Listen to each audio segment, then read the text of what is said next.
Today we have a show that I think is really interesting and really important. We have here Maryanne McGukin. Is that right, Maryanne? That's correct, Teena. And Maryanne has a doctorate in science education, hospital epidemiology, and worked at the medical school at Penn studying infection, right? Studying why people and what do we do about hospital infections. That's correct. And she decided after doing that and working with the World Health Organization and taking a look at the role of patients in the spread of infection in hospitals to write a book for the consumer. So that would be us.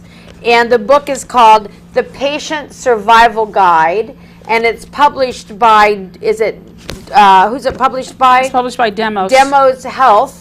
And how does someone get this book? They can go directly, they can actually get it on Amazon, Barnes & Noble. They can go to the Demos website, or they can go to our own website, which is www.patientsurvivalguide.net. So www.patientsurvivalguide.net is one way to get it, or Amazon and all those other Barnes & Noble and those internet ways, and you can probably download it to your Kindle and all these kinds of things, right? Yes, it's on an e-reader. Great. So we were just talking a little bit. You and I have never met, but certainly this is a topic that is of interest to me. I am not I'm not a physician. I actually have a doctorate in clinical psychology, but my husband had an infection in a hospital following a surgery, and that was quite a traumatic experience. And so this is a topic that means a lot to me. Plus, Maryanne and I were just talking a minute ago. I have kids that lived in Europe for quite a while, and I noticed that in the hospitals there years ago, decades ago,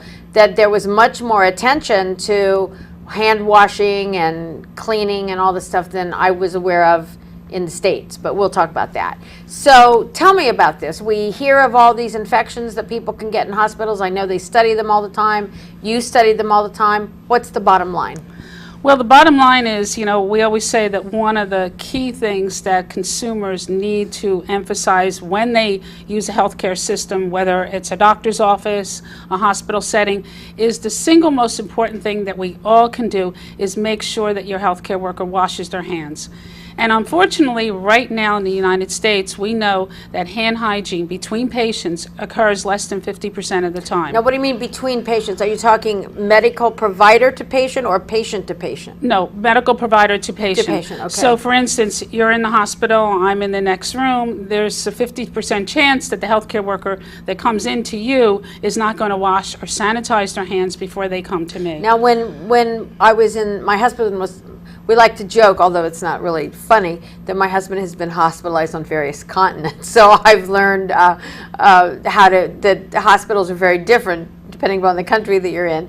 And what I remember in Austria was right outside the rooms they had sinks. Exactly. And, our European counterparts are just more ahead on this whole idea of hand hygiene. For instance, they use sanitizer, which is the waterless products that we have out. They were using it probably 10 years before it came on board in the U.S. And now in the U.S., sanitizer is the preferred method of hand washing rather than soap and water. Why is that? Because I thought they were about equal in terms of killing germs. No, sanitizer has a higher concentration of alcohol in it, which kills more bacteria. Okay. Soap and water should be used only if your hands are visibly dirty. In other words, if blood gets on them or feces, then you want to wash your hands. Okay. Our counterparts in Europe, they knew this before, that it's a better way of doing it, and you would see sanitizers outside the rooms. Even now in the U.S., you'll notice outside every patient room there's a sanitizer. By the elevators, you'll see them when you come into the hospital. So we're really promoting this. Unfortunately, hand hygiene is still less than 50% of the time. Wow, that's scary. That's compounded by the fact that I'm sure you've heard about MRSA, those superbugs that are resistant to most antibiotics. Well, we know in a hospital setting, if I walked into any hospital in the U.S. right now, about 60% of hospitalized patients would have this on them. Have MRSA or something like that on them. It doesn't mean they have an infection, but they become what we call colonized. It's so just these on their things skin. just float around hospitals? I mean, do they float around houses and stores and streets too, or mostly in where people you don't are breathe sick? it in. In other words, you're not going to breathe it if we're sitting here. It has to be on a surface, on another patient, on your skin. I touch you, I don't wash my hands, I go to another person, they become colonized. If they're in bad shape, have a lot of predisposing factors, they in turn can get the infection.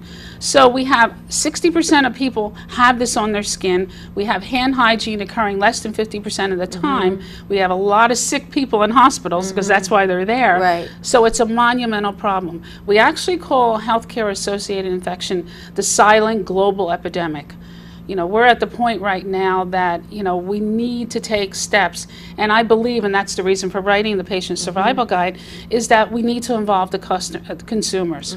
They need to know there's probably about 8 things that they can do before they become a patient that would really impact on whether or not they get a hospital-acquired infection. Something as simple as you go into a hospital, you're going to have surgery. It's so important that you know something about your surgeon. And there's a study that's been out that has shown that when people go on a vacation, they're going to spend $1,000.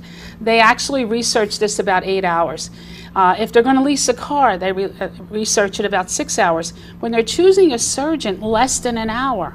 And we've got to get beyond this. You know, we're beyond Marcus Welby. We're into Dr. Oz right now, where we need to be proactive. The one question you need to ask your surgeon, and if you say, I can't do it, I'm worried, you got to realize the consequences. You need to say to your surgeon, of the last 100 procedures that you did, similar to the one that I'm going to have, what was your outcome? He needs to give you a number.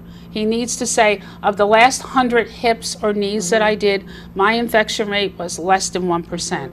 You need to take that number, and in the book, we tell you how you can look up whether this is good, off the line. Okay. If he says to you, don't worry about it, you need to find yourself another doc.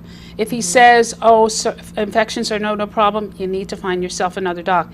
If he says, I really don't know, I will find out for you, then you at least have alerted him that you're aware of this. Right. So it's so So important. you're really talking about patient empoweredness, empowering the patient to get out of that more traditional, that maybe we don't have so much anymore, but hierarchical medical model where we're afraid to ask questions, to knowing that we have to be partners on this medical team, equal partners on the team. Exactly. And when I started doing this empowering patients, you know, first we did our study in an acute care hospital, actually in New Jersey, several hospitals in New Jersey.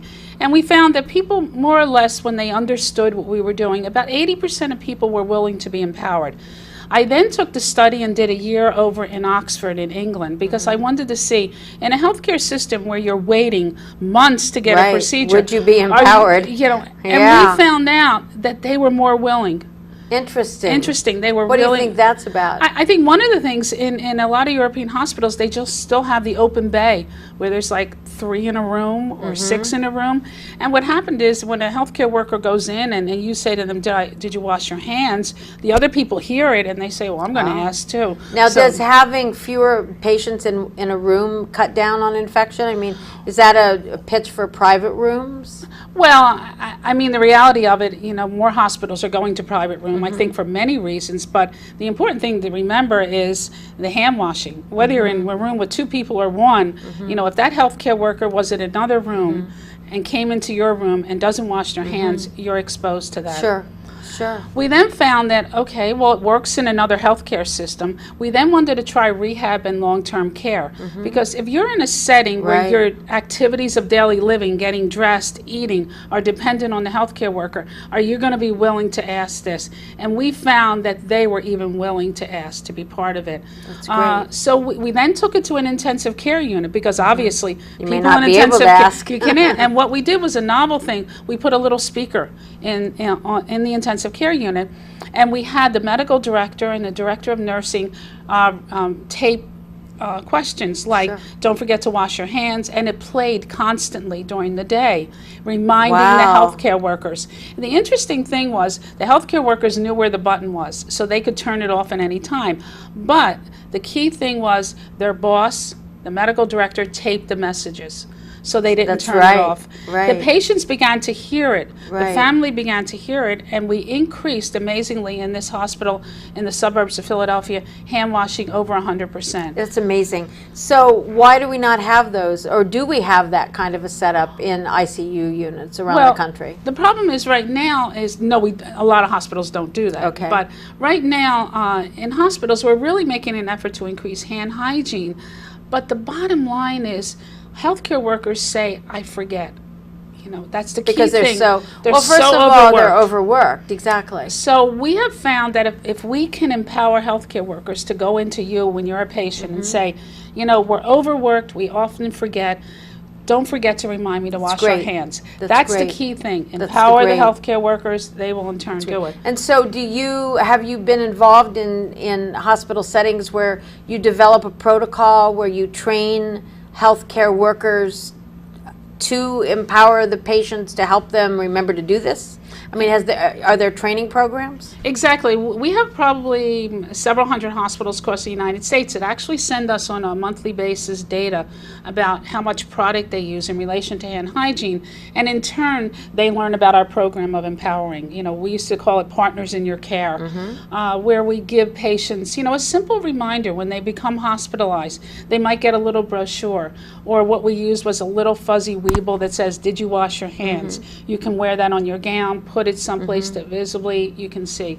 But there are other things that are so important. For instance, if you're in an intensive care unit, obviously you can't speak, but when a loved one comes to see you, one of the things we want people, advocates, as we call them, to do, look at the bed. We want to make sure that the top of the bed is at a 30-degree angle, because we know if you're on a respirator and your bed is elevated a little, your chances of getting a pneumonia are really decreased. Yes. Okay. Also, when you go in an intensive care unit, ask the nurse, did my loved one have oral care? You wouldn't think of not washing your teeth or brushing your teeth for 4 or 5 days. That often happens in a healthcare setting. You then breathe the bacteria in, you get pneumonia. I see. A catheter, if you have a catheter in to drain your urine, often the reason you have that in for 2-3 days is someone just basically forgot to write the order to take it out. So you're really telling the patient to be an informed consumer. Right, and there are only 5 healthcare associated infections. And in the book, we give you a reminder for each of those, so that when you're hospitalized, you can look at this. And the way you look at it, we've had a little laminated card at the back of the book that you can carry, just like your Medicare card, your insurance card. You're hospitalized, pull it out, look at it and say, oh, if I need a catheter, I need to do this. Oh, that's great. So you're educating them. Now, I read in your book that you and the publisher make a point of saying that you're not giving individual medical advice. Exactly. And that you think people should talk to their doctors about all of these things. And what you're trying to do is educate, but not give advice to any one person, right? Exactly. So that made me wonder, how does the medical field respond to the patients when they're more empowered? Well, that's going to be so individualized, I mean, do you have any studies on that? I would think that it would be, I can think of physicians I think it would be pretty well received, because, we've sort of moved away, at least in many places, from that medical model where I'm the big boss and you're a peon, to we're a partner in your medical care, right? Exactly. So I would think the medical profession would like that to help them lower their risk. Well, they do, and they're really very proactive in terms of saying, we want our patients to be empowered. And one of the reasons, too, happens to be financial. Right now, hospitals have the motto, happy patients, good outcome, patient satisfaction. And the reason I say that is now Medicare, and the reason I bring up Medicare is we know that 2/3 of healthcare associated infections occur in the Medicare population. Is that in other right? words, over because 65. we're older. You're older, you have more predisposing factors. So hospitals now, if you had a preventable infection, for instance, if you had a Foley catheter in draining your urine, and you got an infection, okay, Medicare considers those preventable, that you shouldn't have gotten it. They will not reimburse the hospital. Oh. Okay. So now the hospital has a financial incentive to control these infections, and by you reminding them, they're thinking, okay, they're reminding me, I better take the catheter out, because we know every day you have a catheter in, you can have up to a 7% chance of getting an infection. It's a guarantee. There's studies to show that. So, we're actually saying happy patients, satisfied, So good what you're outcome. saying, not just happy patients, but empowered patients assist the medical staff in a friendly way in helping make sure that it all works for the patient, but also that the hospital gets the reimbursements that they're Exactly. allowed to get, and it's not really a drain on our federal government for paying. They will no longer pay for unnecessary infections. Is that what you're Exactly, saying? and it's good Is quality. that really true? So how do they determine whether you had whether the infection you got was reasonable or not reasonable? Well, for instance, if you go in and you have knee surgery or some type of abdominal surgery, you need a Foley catheter. If you don't have any predisposing factors, and normally we would say, okay, that catheter should stay in 24 hours. So there's a medical protocol that There's you a would set protocol. up. It's evidence-based. We say you're in a category of preventable. I You see. shouldn't have gotten that, therefore we're not going to pay for this. Really? That's So, interesting. And And it's who important. in Medicare decides that? How does that work? Like, Well- is there a panel or a board that reviews these claims? Exactly. There's, standards, guidelines, evidence-based research. So it's just not they decide, okay, we're going to pick this. And each year they've added another infection. So there's certain guidelines for surgical site infections, after Interesting. surgery, for ventilator-associated infections. So it's in the hospital's best interest, and people will say, well, maybe hospitals aren't going to report these, Well, sure, that could be one option. But it's in their benefit to prevent them, because whether you report it or not, that patient's in the bed. That's right. And you're going to be losing money either way. If the insurance company isn't going to give you money, you can't charge the patient. So we need to do what we say good care. And we know there was a large article that came out in New England Journal of Medicine several years ago. They said that appropriate medical care is given only about 50% of the time.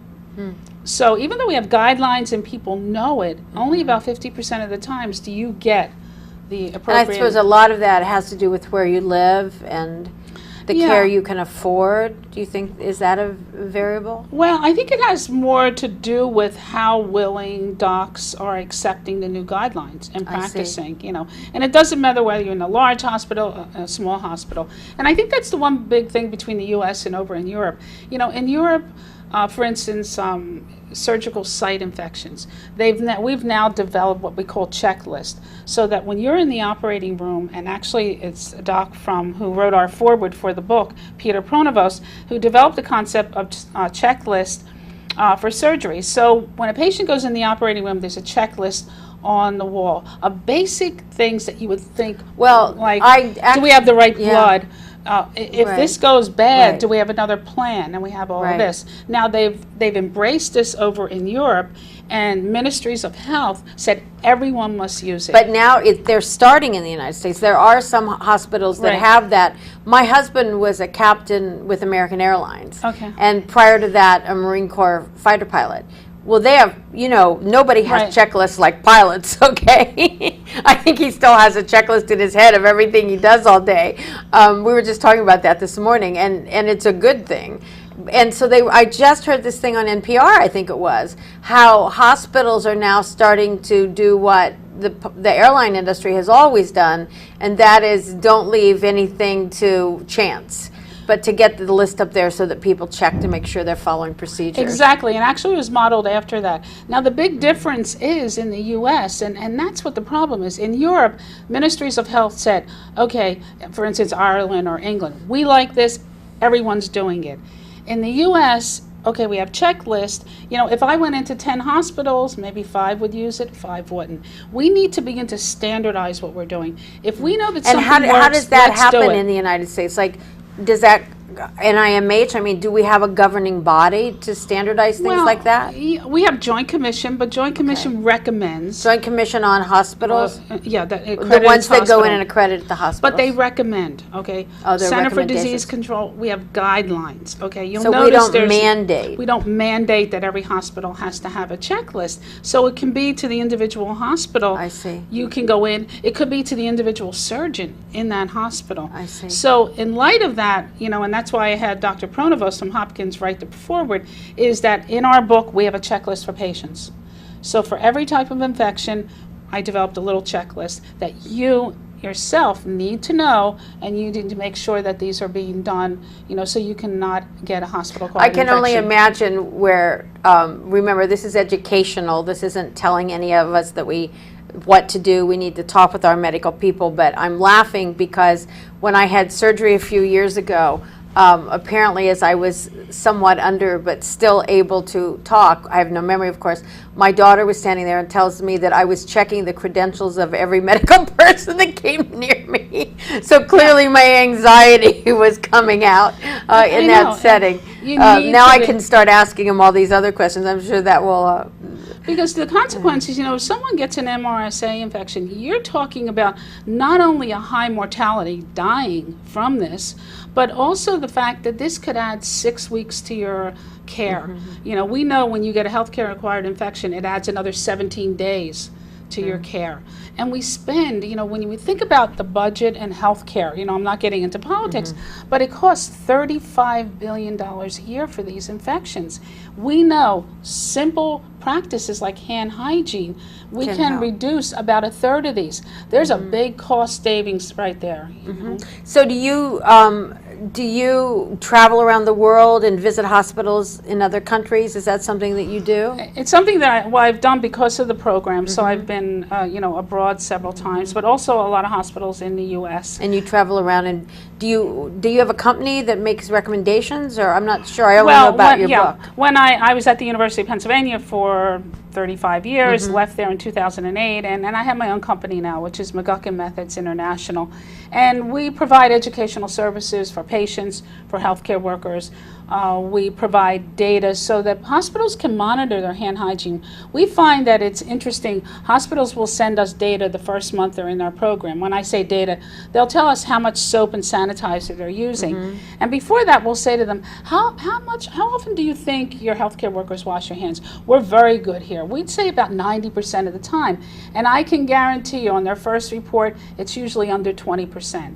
And they're appalled, And we have found that by constantly monitoring this type of thing, in about a year, they can get their compliance up to about 70 or 80%. Interesting. Which is good. People say 70, 80, that's not 100, but it's certainly it's better, way better than 20. Well, and you said something before we were on the air, too, that I thought was interesting. I'm a caregiver, and I speak a lot around the world in caregiving and things like that. And one of the things that matters to me and matters to some friends of mine here that work with this is that we have appropriate financial compensation for those who provide care. Home health care workers that work for agencies, or some of them work independently. They are paid so little, and they are among the most valuable people in the world, I think, to our loved ones and to those of us that are caregivers, because we need to know that our loved one is safe, right? And so you and I were talking about how clean I experienced the hospitals in Austria to be when we were there, and you were saying that in the rest of the world they see cleaning the hospital, or cleaning as a profession, as opposed to, and when you say they see that as a more professional job, are the people paid better? I don't know if it's the pay as much as the fact, for instance, I spent some time in Leuven in Belgium, and they take such pride, and often those jobs are passed within families. Oh, are they? They're going to leave, and it gets passed to the next generation. They just take a more active role in that. But in getting back to long-term care and nursing homes in particular, we did some studies in there, and I found out, it's unfortunate they get paid so little. And they have a lot of responsibilities, but the one important thing about people who work in there, they really desire to know how to do things well.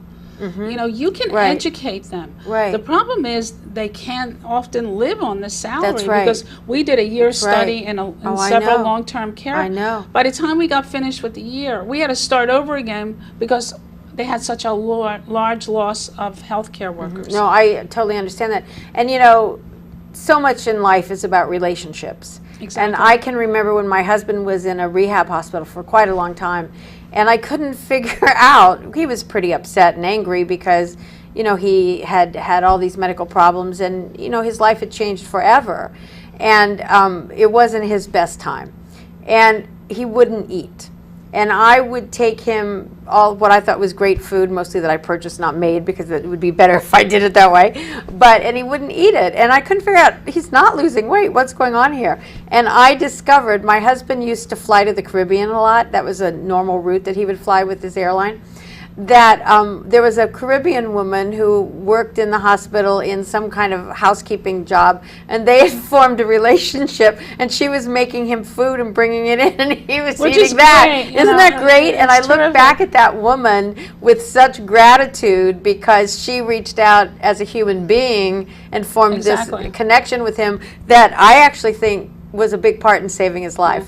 And just like one other thing that's important, often, unfortunately, these infections occur. A hospital is going to occur.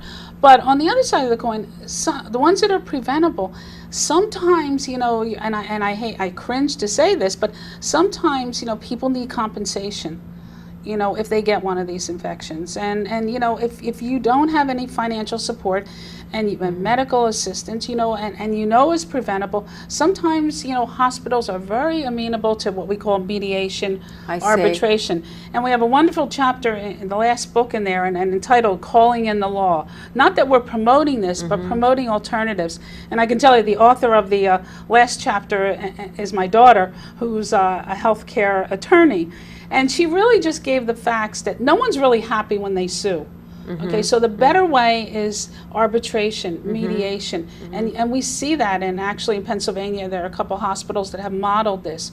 If something goes wrong, they're going to come in and tell you, look, we're sorry. It's all about being able to train docs to say, I'm sorry, there's harm, we're going to make compensation for this so that you can live in a reasonable way because, something has occurred to you. Well, I think mostly in life, we do better with transparency. Exactly. Where we're honest and we tell someone if something's happened or they tell us and we work it out as reasonable people. I think that's, often can't always work, but I think transparency is important in all relationships, whether they're in the medical world or with the grocery store. I mean, Often I will be asked to review charts if there is a malpractice case, for both the patient and the hospital. And I've gotten to the point that I will know exactly when that person who's bringing the suit decided to do it. And the driving thing is lack of communication. Right. There's always a statement. I called my doc and I said, my wound doesn't look good, and I was told, don't worry, come in a week later, or it's not a problem. And it's all about communication, and that's so important. We talk, in and the that book comes from about both that. sides. Exactly. Right. If you're having surgery and you go home and your wound doesn't look good, you Call your need doctor. to say, I want to, not talk to the receptionist or the secretary, the nurse practitioner or the surgeon. If you can't get to them, then you need to get to the ER because surgical wound infections have the highest death rate mortality, and you need to get immediate treatment. Well, so we've had Maryanne McGukin, McGukin, all right, yes. whose book is called The Patient Survival Guide, published by Demos.com. And as Maryanne says in the book, she is not giving you medical advice. Don't freak out. There are treatments for most things, but what she's saying is work with your medical people to have a transparent, open, and empowered conversation about your medical treatment. That's true. Would that be right? That's exactly, and we have some wonderful cases in there of patients, and the interesting thing is when I talk to hundreds of patients before I put some of them in the book, the thing that they always said at the end, if only I knew. Okay, and so this is to educate us, purely educational, not advice, on how to understand how the world works as it relates to hospital-related infections. Exactly. All right, well, thank you. Thank you, I appreciate Teena. it very much. It's great to have you here. It's great to have you guys here, too. Take care of yourselves, have fun, and we'll see you next time. Bye-bye.